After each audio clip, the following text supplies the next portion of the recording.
Hi, I'm Aly Boltman, and I'm one of the celebrities taking part in Grey County Reads. I am a self-taught researcher and writer who learned to do these things on my wits as I developed a career in arts management and largely learned how to write grants. I started writing a column for the Sun-Times about antiques in the early years after my son was born, and discovered I had a little bit of a flair for it and a love for it. Started a very long process researching the life of Margaret Matthews in an effort to save a historical home from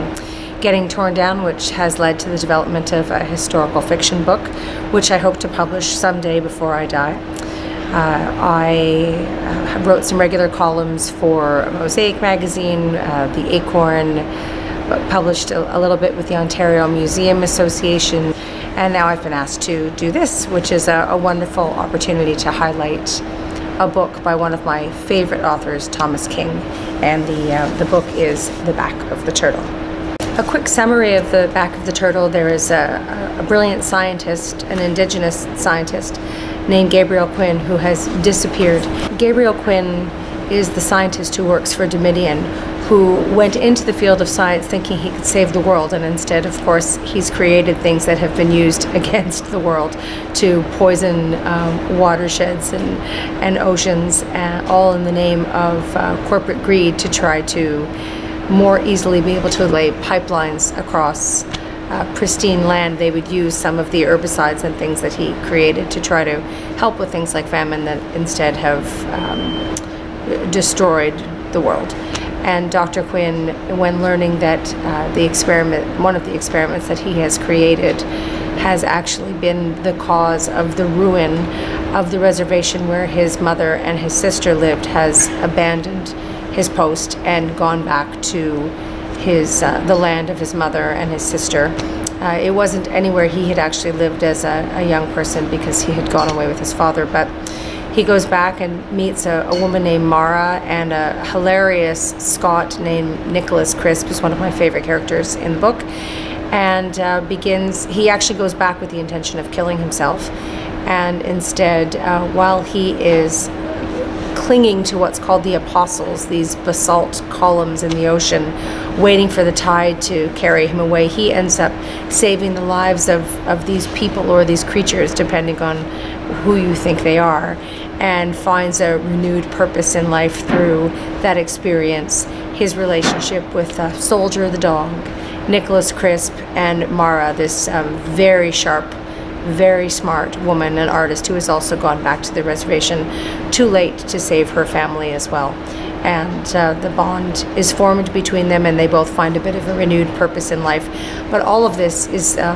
also told through the lens of Dorian Asher, who is an incredibly greedy, probably psychopathic CEO of a very, very wealthy corporation that is intent on running pipelines to make more money. And it's these two worlds colliding that makes this book so interesting. I think the reason you should vote for this book is because this is this book's time. Without stating the obvious, our political situation in the world right now, with fake news and environmental degradation all around us, and having to work harder to find the truth in the world, this book sums up all of those theories. This book so pointedly talks about how we are what's going to be the cause of our probable future, or the end of the earth as we know it on this planet. This book speaks from the voice of a brilliant, seasoned author who is one of the best Indigenous authors, one of the best authors that we have in our country. And it's time for our Indigenous people to be heard, for these themes to take precedence, and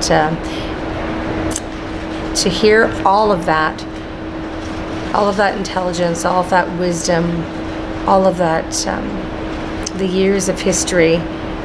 through the lens of this author, who does it with such an incredible and sometimes sick sense of humor. I don't think you'll have a difficult time reading this book at all. It's written in these tiny little tantalizing bite-sized chapters that some people would look at a book of this size and be a little bit intimidated, but they won't find reading this book a difficult experience at all. I can't encourage you enough to pick up The Back of the Turtle, learn a little bit about Indigenous history, learn a little bit about yourself, and take a more critical look at the world that we're living in.